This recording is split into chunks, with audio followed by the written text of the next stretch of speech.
कक्षा 12वीं हिंदी आरोह भाग 2 काव्यखंड। पाठ है उषा, जिसके लेखक हैं शमशेर बहादुर सिंह। इस पाठ में शमशेर बहादुर सिंह ने प्रकृति में होने वाले परिवर्तन का सुंदर चित्रण किया है और प्रातःकाल का जो आकाश है वह नीला दिखाई देता है और भोर का जो सूर्य है वह लालिमा लिए जैसे मानो लाल केसर हो या स्लेट पे लाल कलर के चाक से खींची गई लकीर के समान सूर्य का जो कलर है वह लाल दिखाई देता है। जिस प्रकार राख से लिपा हुआ चूल्हा सफ़ेद दिखाई देता है, उसी प्रकार सूर्योदय के समय जब सूर्य बादल में छिपे रहते हैं तो जो आकाश है वह सफ़ेद दिखाई देता है जब सूर्य का प्रकाश बादलों में पड़ता है। सूर्य जब पूर्ण रूप से आकाश में आता है तो मानो जिस प्रकार कोई व्यक्ति नीले समुद्र से नहाकर निकल रहा हो और उसका शरीर गौर वर्ण दिखाई देता है, इसी प्रकार सूर्य का जो कलर है वह गौर गोरा दिखाई देता है। इस प्रकार कवि ने प्रकृति का सुंदर चित्रण खींचा है अपने कल्पनाओं व विचारों के सहारे। आइए देखते हैं पद। प्रातः नभ था बहुत नीला शंख जैसा, भोर का नभ राख से लिपा हुआ चौका पुस्तक में है, अभी गीला पड़ा है। पुस्तक बंद।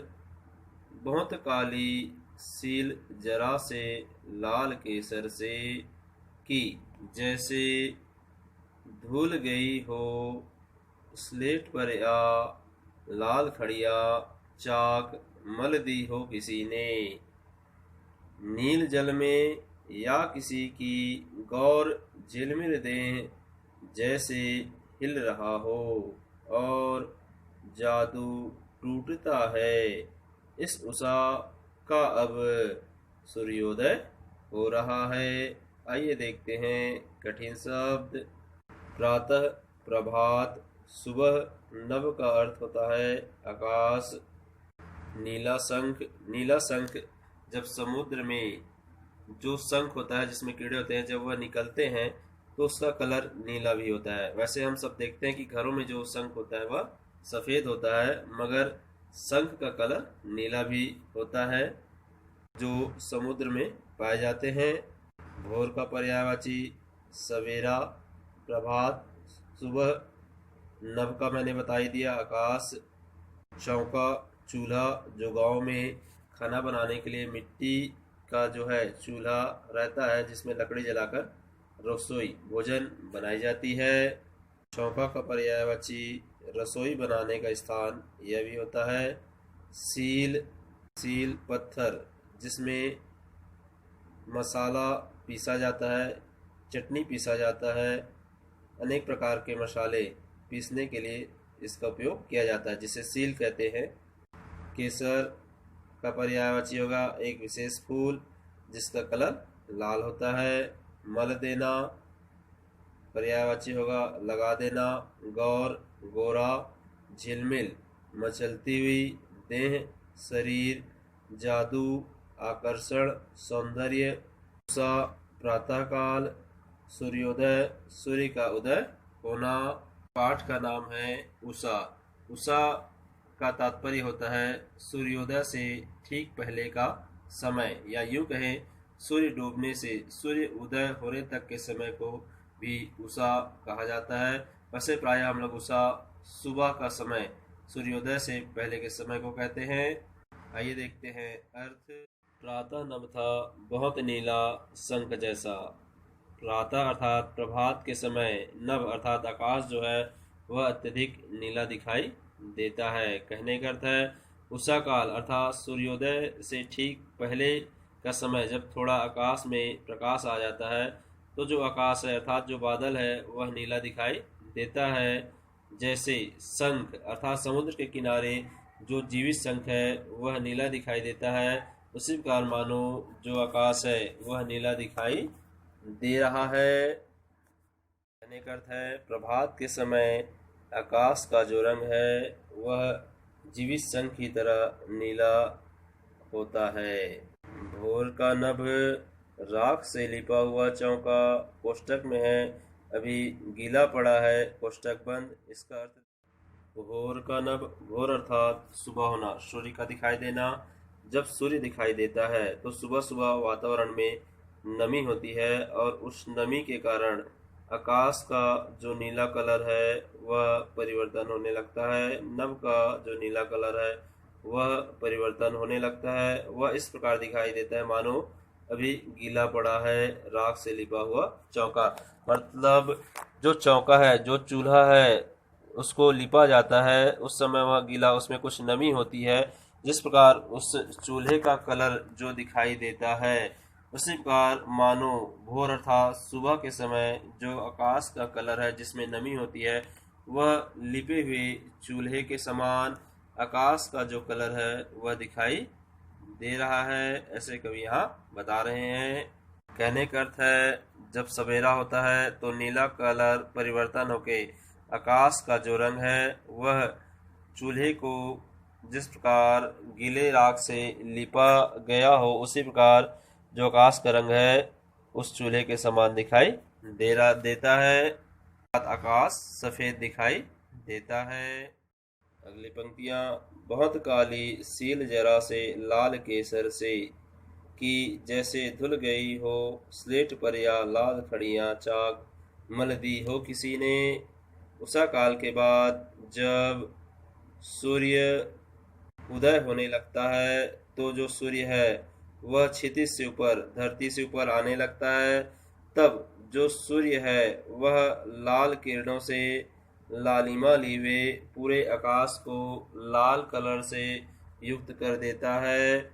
और यह जो आकाश है वह इस प्रकार दिखाई देता है मानो जैसे काली सील अर्थात काली, काला सील अर्थात पत्थर, अर्थात काले पत्थर में जिस प्रकार लाल केसर विशेष फूल होता है जो लाल कलर का होता है, तो जो काले पत्थर में लाल केसर को पीसने से, उसके बाद उस पत्थर को धोने से उसमें जो लाली बसती है, उस पत्थर में लाल कलर जो बसता है, या यूं कहें जिस पर स्लेट में लाल चाक से उसमें लकीर खींच देने से वह स्लेट जिस प्रकार दिखाई देता है उसी प्रकार जो आकाश है वह सूर्य के लालिमा युक्त किरणों से जो आकाश है वह लाल दिखाई देता है। अर्थात जिस प्रकार स्लेट में लाल कलर के चाक से लकीर खींचने से वह स्लेट लालिमा युक्त दिखाई देता है, उसी प्रकार जो आकाश है वह सूर्य के लालिमा युक्त किरणों से लाल दिखाई देता है। अगली पंक्ति, नील जल में या किसी की गौर झिलमिल दें, जैसे हिल रही हो और जादू टूटता है, इस उषा का अब सूर्योदय हो रहा है।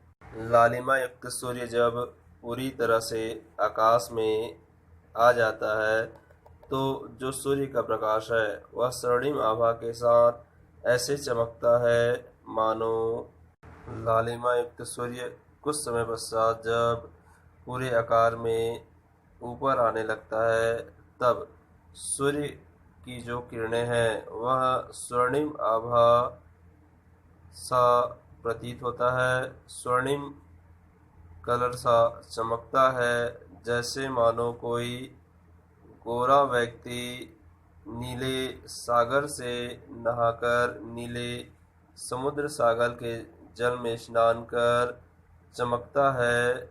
उसी प्रकार जो सूर्य का प्रकाश है गौर वर्ण सा चमकता है।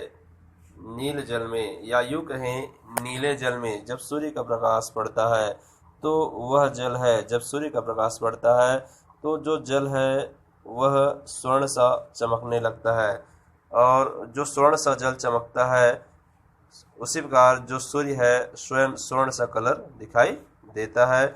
या गौर व्यक्ति जब समुद्र के नीले जल में स्नान कर निकलता है और उसका जो शरीर है जिस प्रकार झिलमिल करता है, चमकता है, उसी प्रकार जो सूर्य का प्रकाश है वह गौर वर्ण का कलर सा दिखाई देता है, चमकता है।